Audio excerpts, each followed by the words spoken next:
안녕하세요. 반갑습니다. 비트코인 뉴스 팡입니다. 2020년 8월 5일 비트코인 뉴스 전해드리도록 하겠습니다. 도움이 되신다면 좋아요, 구독, 댓글 달아주시면 감사하겠습니다. 먼저 리플에 관한 소식 전해드리도록 하겠습니다. 리플 보고서가 나왔는데요. 2020년 2분기에 XRP 판매액이 3,200만 달러를 돌파했다라는 소식입니다. 지금 8월 3일 암호화폐 전문 매체 코인텔레그래프에 따르면 이 리플사가 이날 2020년 2분기 시장 보고서를 발표했는데요. 보고서에 따르면 리플의 XRP 판매액은 지난 분기 대비해서 18.6배 증가한 3,255만 달러를 기록했다고 합니다. 이와 관련해서 리플사는 리플렛의 ODL 클라이언트를 대상으로 이 XRP의 유동성 공급을 위해 장외 판매에만 주력했기 때문이라고 분석을 했는데요. 이 리플렛의 ODL 거래량은 전년 동기 대비해서 11배가 증가를 했다고 합니다. 그 외에 이제 글로벌 XRP 거래량은 0.18%로 지금 0.006%를 기록한 지난 분기보다 크게 증가를 했다고 하고요. 그러나 이 XRP 가격 변동성은 3%를 기록하면서 지난 분기보다는 이제 감소한 것으로 드러났다고 합니다.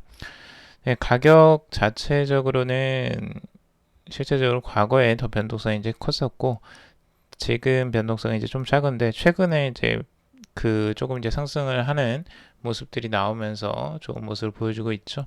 그래서 그것에 관련된 기사는 잠시 후에 전해드리도록 하고요. 우선 리플의 이제 XRP 판매액이 늘었다라는 부분, 이것을 실제적으로 이제 사용하는 용도가 ODL, 이 리플의 ODL에서 이 클라이언트를 대상으로 실제 판매가 이루어졌다고 하니까 이게 실제적인 XRP 활용으로 이어진다면 조금 더 이제 긍정적인 뉴스라고 할 수 있고요. 그냥 이제 무작위적으로 판매만 계속 된다면 이제 뭐 가격에는 그렇게 좋지는 않을 수도 있죠. 하지만 지금 이 부분은 이제 리플의 ODL이라고 ODL 영향으로 지금 판매액이 늘어났다고 했기 때문에 이런 부분은 뭐 긍정적으로도 볼 수 있는 요소이기도 하겠죠. 그리고 리플의 이제 XRP가 지금 가격 강세를 보여주고 있습니다. 오랜만에 진짜 나오는 강세 모습인데요. 지금까지는 계속 하락이나 횡보 흐름을 굉장히 지지부진하게 몇 개월 동안 이끌어오다가 드디어 상승 같은 상승이 한번 이제 나와줬습니다. 이 글로벌 금융 미디어인 FX 스트릿은 이 기술적으로 이 불마켓이 자리를 잡으면서 단기적으로 리플 랠리가 이어질 가능성이 높다라고 보면서 이 매수 세력 황소들이 0.3달러 이상의 가격만 유지하면 0.5달러 선까지 나아갈 수도 있다라고 긍정적으로 전망을 하기도 했습니다.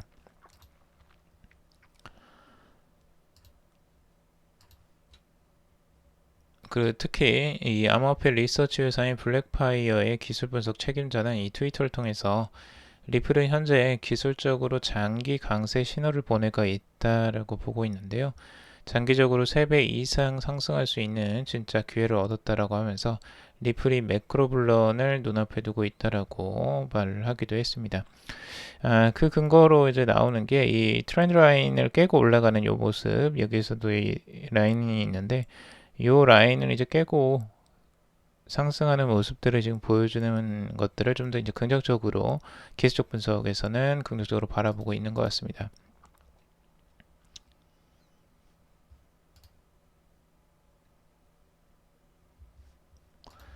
자, 그리고 비트코인 작년 고점을 돌파할까에 대한 기사인데요. 지금 비트코인 가격대가 이 11,231달러 선에 위치해 있습니다. 여기에 대해서 여러 가지 분석가들의 분석들이 나오고 있는데요. 코인데스크 같은 경우는 비트코인이 전날 11,480달러의 장중 고점을 기록했지만 이 11,240 $11,400에 마감이 되면서 이 11,400달러 위 기반 확보에 다시 한번 실패한 가운데 기술 차트에 이 바이어의 피로감을 가리키는 신호가 나타났다라고 보고 있습니다. 만약에 비트코인이 11,000달러를 내준다면 이전 저항선에서 지지선으로 바뀐 심리적 지지선 1,500달러까지 가격이 후퇴할 수도 있다라고 바라보고 있습니다. 반면에 비트코인이 시간 차트에서 11,400달러 위에서 지속적으로 자리를 잡게 된다면 12,000달러 위 최근 고점까지 랠리를 재개할 가능성이 있다라고 보고 있습니다. 그래서 이 11,400달러 선 위쪽에 있으면 12,000달러까지 다시 랠리를 재개할 가능성을 보고 있고요. 그게 아니라면 추가적으로 이제 하락해서 1,500달러 선까지도 하락할 가능성들이 단기적으로 있는 것으로 전망을 하고 있습니다.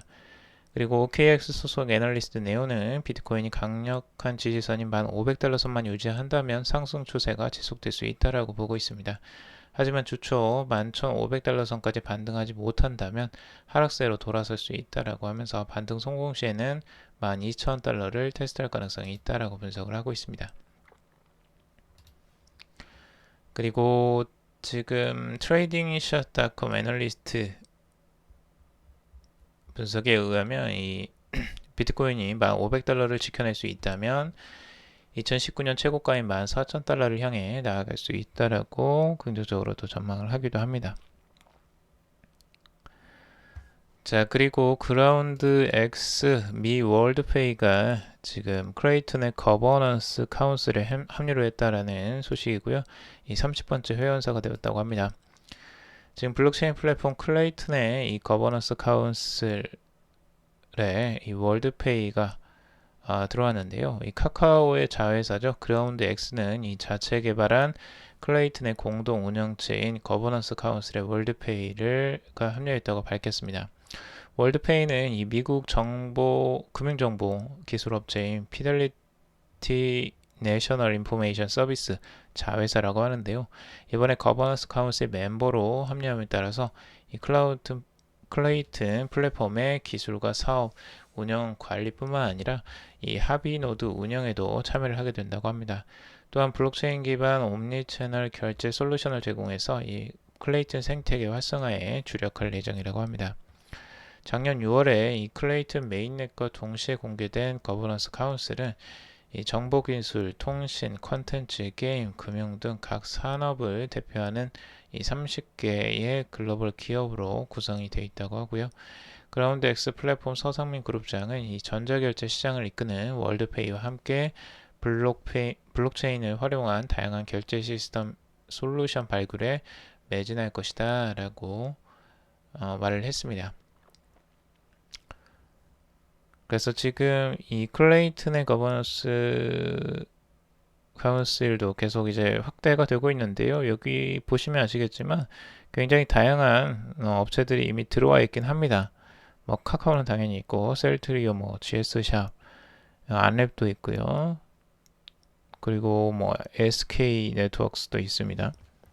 바이낸스, 우리가 아는 유명한 거래소들, 후오비도 들어가 있고요. 꽤 유명한 업체들이 많이 들어와 있는데 실제적인 이제 그 활용성에 대해서 지금 1년여가 지나면서 여기에 대한 또 의문을 제기하는 부분도 있다고 하는데요. 지금 클레이튼의 메인넷이 출시된 지 1년이 지났음에도 아직 클레이튼 자체의 암호화폐인 클레이 사용처가 마땅치 않다라는 지적이 있다는 겁니다. 이 국내 언론사 팍스넷은 이 4일에 클레이튼 플랫폼을 운영하는 클레이튼 거버넌스 카운슬에 참여한 이 대기업 대다수도 보상으로 받은 클레이에 대한 명확한 용도를 찾지 못하고 있다라고 하면서 불만의 목소리를 전했다고 합니다. 클레이 활용을 위한 이 비앱 개발은 용이치 않고 클레이를 처분할 창구도 마땅치 않아서 이 별다른 성과와 수익도 없는 상태에서 노드를 운영하는 것에 부담을 느끼고 있다라는 설명이 있다고 합니다. 실제적으로 이제 활용이 되는 게 이제 중요한데 이 활용성을 가지고 그 어디에 쓸 것이냐, 그리고 그 암호화폐인 클레이를 도대체 어디에 사용할 것이냐, 요거에 대한 이제 문제점이 있죠. 앞으로 그 개선은 해나갈 것으로 보여지는데 이제 단기적인 문제인 것 같습니다. 자, 그리고 라인 6일부터 일본에서는 암호화폐 링크 거래가 가능하다고 합니다. 네이버의 자회사인 라인이 이 자체 발행한 암호화폐 링크가 오는 6일부터 일본에서 거래가 되기 시작한다고 하는데요. 라인의 공식 홈페이지를 통해서 이 암호화폐 링크를 일본 암호화폐 거래소인 비트맥스에서 제공하게 됐다라고 발표를 했습니다. 오는 6일 오후 12시부터 링크 거래가 개시될 예정이라고 하고요. 앞서 라인은 지난 2018년 10월 링크를 발행하고 비트박스를 통해서 거래를 시작한 바가 있습니다. 이 비트박스는 정책상의 이유로 일본과 미국 등 일부 국가 사용자들의 이용이 제한되어 왔는데, 하지만 이번에 링크가 일본 비트맥스 거래소에 상장되면서 일본 투자자도 링크 거래에 참여할 수 있게 되었다고 합니다. 링크가 일본 내에서 거래되는 것은 이번이 처음이라고 하고요. 이로써 비트맥스는 링크를 비롯해서 이 비트코인, 이더리움, 리플, 비트코인 캐시, 라이트코인 등 총 6개의 암호화폐 거래를 지원하게 되었다고 합니다.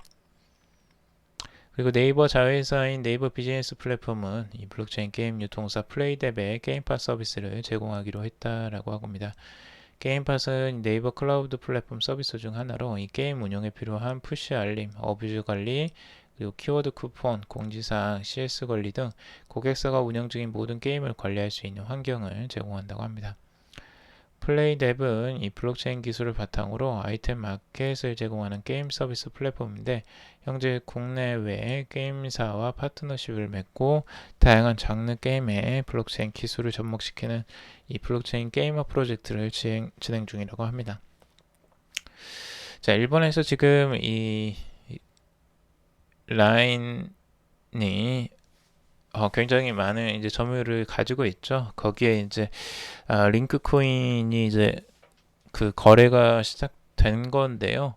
과연 이 라인을 통해서 일본의 이 링크를 과연 뭐 홍보를 잘 할 수 있을지, 거래를 많이 올릴 수 있을지는 잘 모르겠어요. 아직까지는 링크가 그만큼 뭐 각광을 받거나 주목을 받지는 많이 못하고 있습니다. 그래서 이런 부분들을 과연 해소해 나갈 수 있을지가 지금은 관건일 것 같습니다. 자, 그리고 전 세계에 9,000개에 이르는 비트코인 ATM이 설치되었다라는 소식인데요.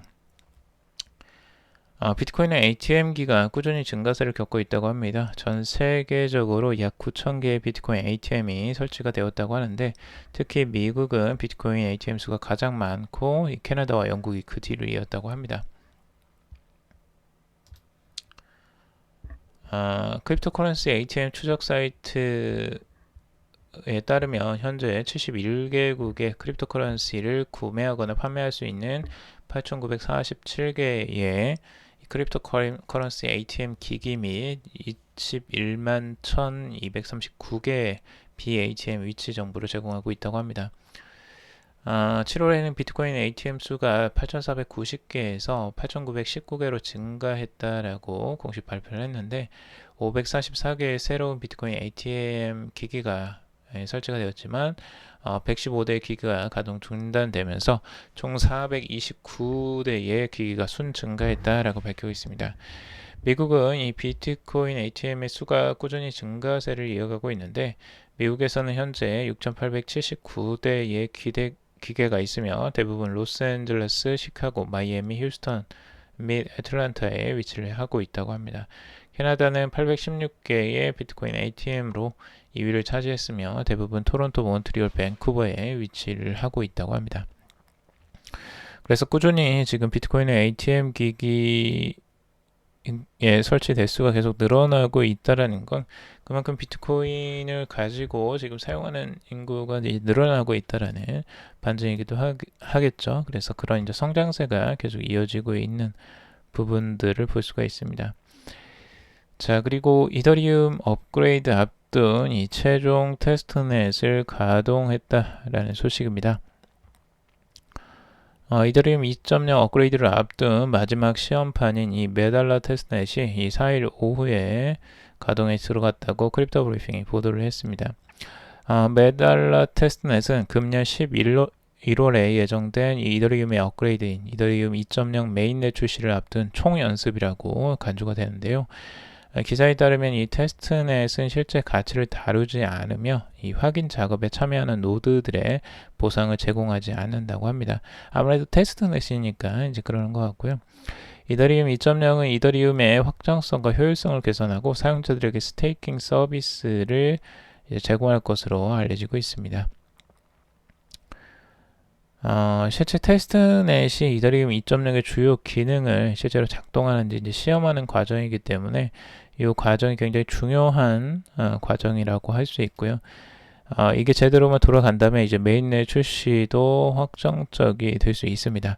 그래서 앞으로 이제 이 스테이킹 서비스 그리고 앞으로 출시될 이 채굴 방식도 이제 바뀌죠. 그래서 이런 변화들, 확장성 어떻게 바뀔지 한번 주목해 봐야 될 것 같고요. 11월까지 한번 기대를 가지고 지켜보도록 하겠습니다. 자, 그리고 블록와이즈 평가 정보. 이 와이즈 레이팅스가 이더리움에 A등급을 부여했다라는 소식입니다. 지금 암호화폐 전문 평가 기관인 와이즈 레이팅스가 이더리움의 가장 높은 점수인 등급인 이 A등급을 부여했고 지금 등급 자체는 이더리움이 지금 가장 높고요. 거기에 비트코인도 지금 A 등급을 받았습니다.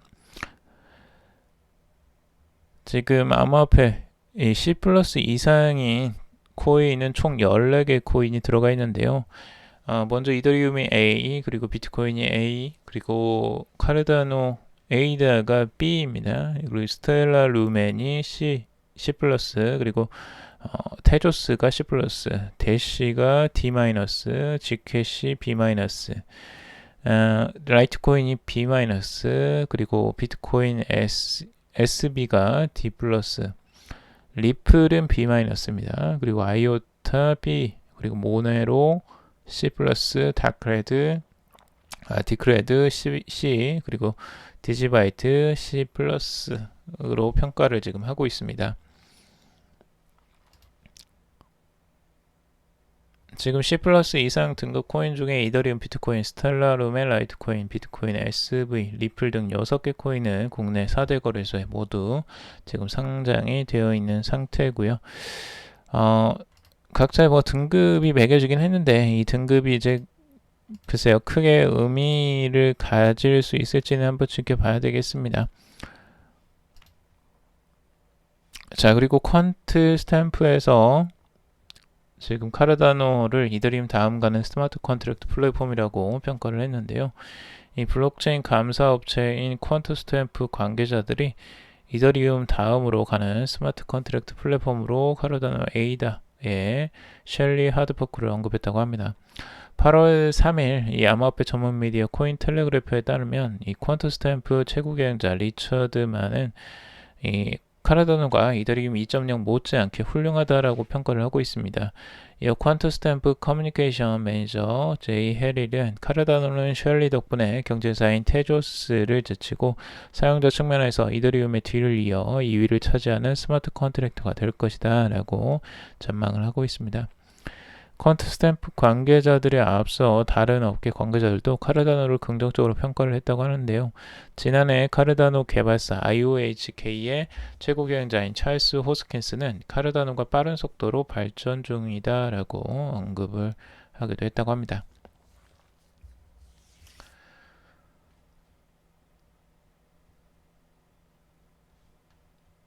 그리고 올해 초 이 메사리 CEO인 라이언 셀키스는 이 셸리 메인넷 업그레이드와 테조스, 코스모스 등 다른 코인보다 비교적 낮은 스테이킹률을 기록해서 상승할 여지가 많다라고도 말을 했다고 합니다. 자, 그리고 후오비 재팬, 자이프, FX코인 등 11개의 일본 기업이 규제기관인 일본 증권 토큰 공개협회에 가입을 했다라고 보도를 했습니다. 이 STO라고 하죠. 그 후오비 재팬은 부회원 자격으로 협회에 등록을 했고 이 JSTOA는 협회 정회원 자격을 제1금융업 라이센스를 보유한 증권사로 제한을 하고 있다고 합니다. 이 하이텅 첸 후오비 재팬 대표는 이 금융, 자본시장 발전과 첨단 산업 육성, 글로벌 경쟁력 유지를 위해서 증권 토큰 도입을 촉진하겠다는 협회와 뜻을 같이 하고 있다라고 하면서 이 공인 자율규제기관인 JSTOA를 통해서 증권 토큰 거래 지원 절차를 더욱 간소화할 계획이다 라고 말을 하고 있습니다. 이 일본 증권 토큰 공개협회인 JSTOA는 이 지난해 10월 SBI증권, 노무라증권, 모넥스증권, 라쿠텐 증권 등 일본의 6개 주요 증권사가 출범한 자율규제기관입니다. 증권 토큰 관련 전문성, 규제 이행, 그리고 투자자 보호 수준을 강화해서 관련 산업을 발전시키는 것이 목표라고 합니다. 자, 그리고 이 협회에서 암호화폐 소득세율을 20%로 하향 조정해야 된다라는 이 세제 개선에 대한 요구가 있었다고 합니다. 현지 매체인 이 코인포스트에 따르면 일본 암호자산 비즈니스 협회와 일본 암호자산 거래소 협회는 암호자산에 관한 세제 개정 요청서를 공동 발표를 했다고 하는데, 요청서에는 협회 소속 암호화폐 거래소 및 관련 사업자가 요구한 세제 개정 사항을 정리한 내용이 있다고 합니다. 요청서의 내용은 이겁니다. 결국에는 자산 거래 및 연계 파생 상품 거래 관련 소득의 20%의 세율로 분리과세하고 손실액은 이듬해부터 3년간 관련 소득에 의해서 공제하는 내용을 골자로 하는 겁니다. 연소득이 20만엔일 경우에 과세하지 않는 이 소액결제 비과세 방안도 제안을 하고 있습니다. 이게 지금 우리나라 거거든요. 지금 우리나라에서 시행할 지금 그 암호화폐 그 과세율인데, 지금 우리나라가 이제 암호화폐 소득세를 20%를 지금 책정을 하고 있죠. 뭐 지방소득세는 이제 2%를 따로 제외하고 말이죠. 근데 일본은 지금 현재 암호화폐 거래 소득을 잡소득으로 분류를 하고 종합과세를 하고 있습니다. 세율은 지방세 10%를 포함해서 15에서 55% 수준까지 굉장히 높은 수준이라고 볼 수가 있고요. 우리나라보다도 그 차이가 더 높습니다. 그래서 협회는 현행법은 암호화 자산을 금융상품으로 인정하고 있다라고 하면서 조세 공평성과 이 공정성에 따라 암호 자산 및 관련 파생상품 거래에도 다른 금융 파생상품 거래와 동일한 20%의 세율이 적용해야 한다라고 주장을 하고 있습니다. 아무래도 우리나라 세금 부과하는 걸 보고 지금 요청을 한 게 아닐까라는 생각이 좀 들기도 하네요. 또한 암호화폐 소액 결제에 대한 비과세를 통해서 이용자 부담을 줄이면 이 현금 없는 사회를 추진하는 국가 전략에도 큰 도움이 될 것이다 라고 설명을 하고 있습니다. 일본 암호화폐 업계는 이러한 세제 개선을 통해서 미등록 기업, 해외 서비스 대신에 이용자 확인 의무가 부과된 국내 등록 거래소 이용이 늘어날 것으로 기대를 하고 있고, 이는 세수 증가를 가져올 뿐만 아니라 자금 세탁 등 관련 위험을 억제해서 시장 건전성도 향상시킬 전망이다라고 보고 있습니다. 그래서 일본에서도 지금 세금에 대한 암호화폐 세금에 대한 많은 좀 그 토론이 일어날 것으로 좀 보여지네요. 그래도 일본보다는 우리나라가 조금 더 나은 것 같네요. 이 세금률로만 봐서는. 자, 그리고 미 암호화폐 업계의 은행 암호화폐 취급 범위가 더 확대돼야 된다라고 하고 있습니다. 미국의 암호화폐 업계가 은행의 암호화폐 취급 권한이 더 확대돼야 된다는 주장을 내놓았습니다. 미국 암호화폐 업계는 이 은행의 암호화폐 취급 및 블록체인 활용 권한을 더 많이 부여해야 한다는 입장을 이 미 통화감독국에 전달을 했고요. 이 통화감독국은 미국 2,090개 은행을 감독하는 재무부 산하 독립기관이라고 합니다. 지난달 기관은 공문을 통해서 은행산업 발전을 위한 책임있는 규제 혁신을 추진하기 위해 업계의 의견을 듣고자 한다라는 뜻을 전한 바가 있습니다. 그래서 여기에 대해서 이제 의견을 낸 거죠. 실제 이 블록체인 기술은 은행 간 고객 간 송금 업무를 위한 효율적인 방안이다 라고 하면서 USDC, USDT 등 달러 연동 스테이블 코인을 통해 송금 업무를 훨씬 수월하게 처리할 수 있다 라고 주장을 하기도 했습니다. 그래서 앞으로 은행에서 지금 암호화폐를 취급하는 것들을 더 확대시키려고 지금 하는 것 같고요. 이 확대될 가능성이 좀 더 높아 보이긴 합니다. 앞으로는. 자, 오늘 여기까지 정리를 해봤습니다. 여러분들 도움이 되셨길 바라고요. 도움이 되셨다면 좋아요, 구독, 댓글 달아주시면 감사하겠습니다. 투자에 관련된 사항들 참고사항일 뿐이고 좋으니 아니니 투자하실 때 여러분들 스스로 꼭 판단하시고 결정하시기 바라겠습니다. 그럼에도 방송 들어주셔서 정말 감사합니다.